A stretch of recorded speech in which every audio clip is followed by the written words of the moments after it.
Sejarah dan asal-usul tongkat sakti Bung Karno. Bung Karno sendiri memiliki 3 tongkat komando yang bentuknya sama.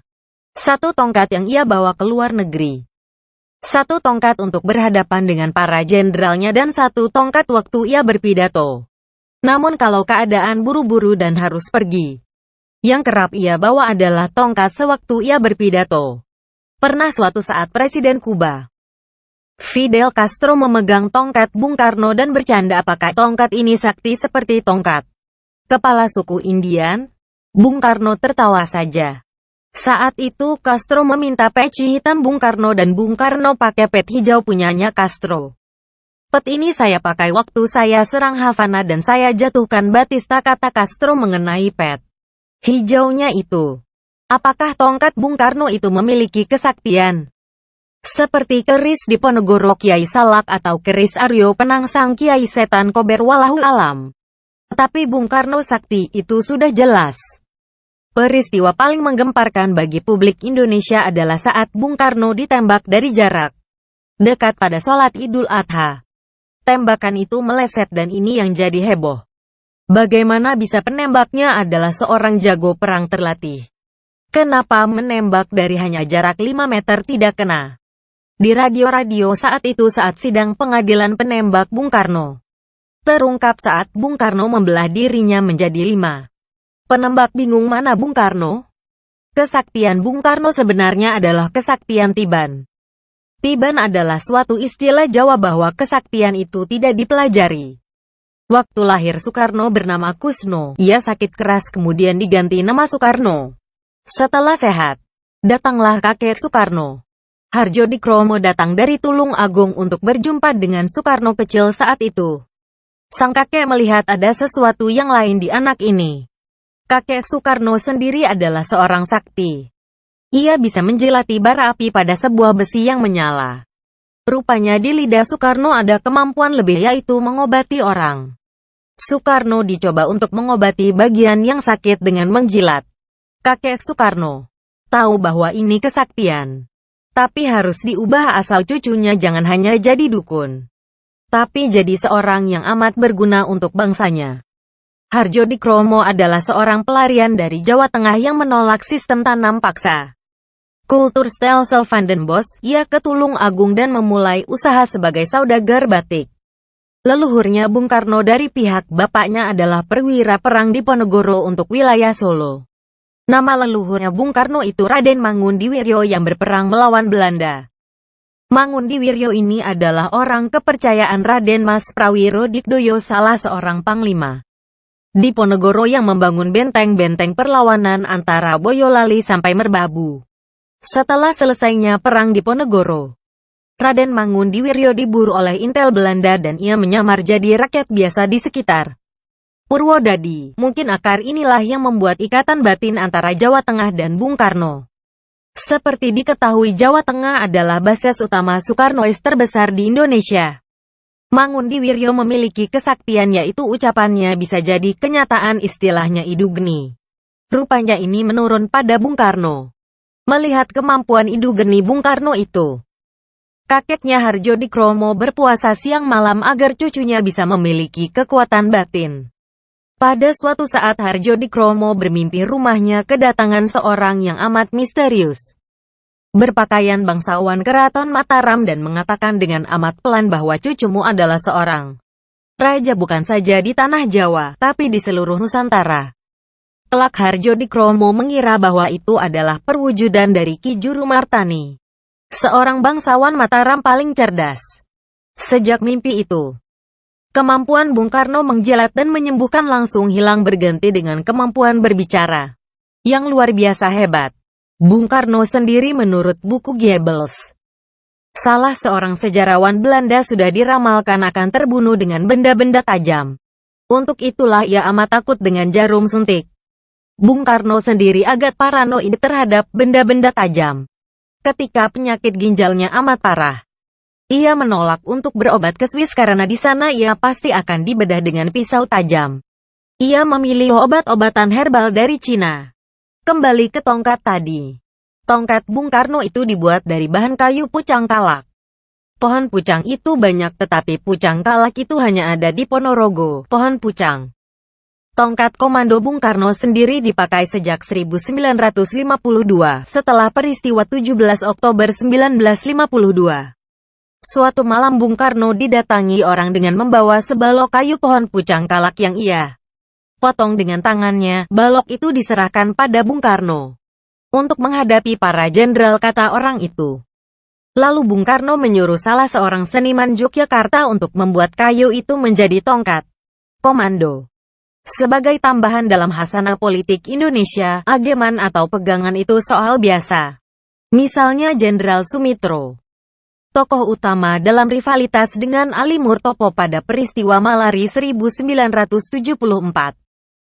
Sebelum meletusnya Malari, kedatangan seorang anak muda dengan pakaian dekil dan menyerahkan sebilah keris untuk menangkap, kata anak muda itu. Pak Harto sendiri punya ageman. Banyak yang bilang pusat kekuatan Pak Harto itu ada di Butian Soeharto, banyak yang bilang juga di Konde Butian. Tapi yang jelas Pak Harto adalah seorang pertapa, seorang ahli kebatinan tinggi. Ia senang tapak kungkum di tempuran-tempuran pertemuan dua arus kali di Jakarta. Ia sering sekali bertapa di dekat Ancol tengah malam saat tarik ulur dengan Bung Karno antara tahun 1965 sampai 1967. Terima kasih subscribe Barini Tips.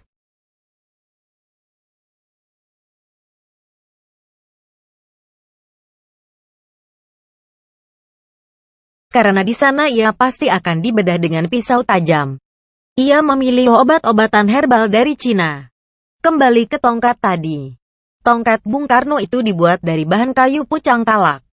Pohon pucang itu banyak tetapi pucang kalak itu hanya ada di Ponorogo. Pohon pucang. Tongkat komando Bung Karno sendiri dipakai sejak 1952, setelah peristiwa 17 Oktober 1952. Suatu malam Bung Karno didatangi orang dengan membawa sebalok kayu pohon pucang kalak yang ia potong dengan tangannya. Balok itu diserahkan pada Bung Karno untuk menghadapi para jenderal, kata orang itu. Lalu Bung Karno menyuruh salah seorang seniman Yogyakarta untuk membuat kayu itu menjadi tongkat komando. Sebagai tambahan dalam khasanah politik Indonesia, ageman atau pegangan itu soal biasa.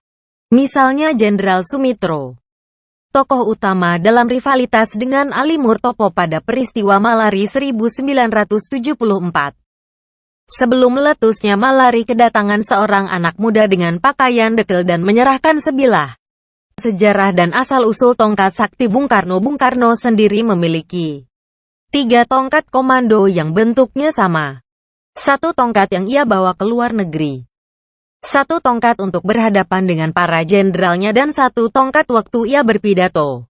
Namun kalau keadaan buru-buru dan harus pergi, yang kerap ia bawa adalah tongkat sewaktu ia berpidato. Pernah suatu saat Presiden Kuba Fidel Castro memegang tongkat Bung Karno dan bercanda, apakah tongkat ini sakti seperti tongkat kepala suku Indian? Bung Karno tertawa saja. Saat itu Castro meminta peci hitam Bung Karno dan Bung Karno pakai pet hijau punyanya Castro. Pet ini saya pakai waktu saya serang Havana dan saya jatuhkan Batista, kata Castro mengenai pet hijaunya itu. Apakah tongkat Bung Karno itu memiliki kesaktian seperti keris di Ponorogo Kiai Salak atau keris Aryo Penangsang Kiai Setan Kober Wallahu alam? Tapi Bung Karno sakti itu sudah jelas. Peristiwa paling menggemparkan bagi publik Indonesia adalah saat Bung Karno ditembak dari jarak dekat pada sholat Idul Adha. Tembakan itu meleset dan ini yang jadi heboh. Bagaimana bisa penembaknya adalah seorang jago perang terlatih? Kenapa menembak dari hanya jarak 5 meter tidak kena? Di radio-radio saat itu saat sidang pengadilan penembak Bung Karno terungkap saat Bung Karno membelah dirinya menjadi 5. Penembak bingung mana Bung Karno? Kesaktian Bung Karno sebenarnya adalah kesaktian Tiban. Tiban adalah suatu istilah Jawa bahwa kesaktian itu tidak dipelajari. Waktu lahir Soekarno bernama Kusno, ia sakit keras kemudian diganti nama Soekarno. Setelah sehat, datanglah kakek Soekarno, Hardjodikromo, datang dari Tulung Agung untuk berjumpa dengan Soekarno kecil saat itu. Sang kakek melihat ada sesuatu yang lain di anak ini. Kakek Soekarno sendiri adalah seorang sakti. Ia bisa menjilati bara api pada sebuah besi yang menyala. Rupanya di lidah Soekarno ada kemampuan lebih, yaitu mengobati orang. Soekarno dicoba untuk mengobati bagian yang sakit dengan menjilat. Kakek Soekarno tahu bahwa ini kesaktian. Tapi harus diubah asal cucunya jangan hanya jadi dukun, tapi jadi seorang yang amat berguna untuk bangsanya. Hardjodikromo adalah seorang pelarian dari Jawa Tengah yang menolak sistem tanam paksa. Kultur Stelsel van den Bosch, ia ke Tulung Agung dan memulai usaha sebagai saudagar batik. Leluhurnya Bung Karno dari pihak bapaknya adalah perwira perang Diponegoro untuk wilayah Solo. Nama leluhurnya Bung Karno itu Raden Mangundiwiryo yang berperang melawan Belanda. Mangundiwiryo ini adalah orang kepercayaan Raden Mas Prawiro Dikdoyo, salah seorang panglima Diponegoro yang membangun benteng-benteng perlawanan antara Boyolali sampai Merbabu. Setelah selesainya perang Diponegoro, Raden Mangundiwiryo diburu oleh intel Belanda dan ia menyamar jadi rakyat biasa di sekitar Purwodadi. Mungkin akar inilah yang membuat ikatan batin antara Jawa Tengah dan Bung Karno. Seperti diketahui, Jawa Tengah adalah basis utama Soekarnois terbesar di Indonesia. Mangundiwiryo memiliki kesaktian, yaitu ucapannya bisa jadi kenyataan, istilahnya idugeni. Rupanya ini menurun pada Bung Karno. Melihat kemampuan idugeni Bung Karno itu, kakeknya Hardjodikromo berpuasa siang malam agar cucunya bisa memiliki kekuatan batin. Pada suatu saat Hardjodikromo bermimpi rumahnya kedatangan seorang yang amat misterius, berpakaian bangsawan Keraton Mataram dan mengatakan dengan amat pelan bahwa cucumu adalah seorang raja bukan saja di tanah Jawa, tapi di seluruh Nusantara. Kelak Hardjodikromo mengira bahwa itu adalah perwujudan dari Ki Juru Martani, seorang bangsawan Mataram paling cerdas. Sejak mimpi itu, kemampuan Bung Karno menjilat dan menyembuhkan langsung hilang berganti dengan kemampuan berbicara yang luar biasa hebat. Bung Karno sendiri menurut buku Goebbels, salah seorang sejarawan Belanda, sudah diramalkan akan terbunuh dengan benda-benda tajam. Untuk itulah ia amat takut dengan jarum suntik. Bung Karno sendiri agak paranoid terhadap benda-benda tajam. Ketika penyakit ginjalnya amat parah, ia menolak untuk berobat ke Swiss.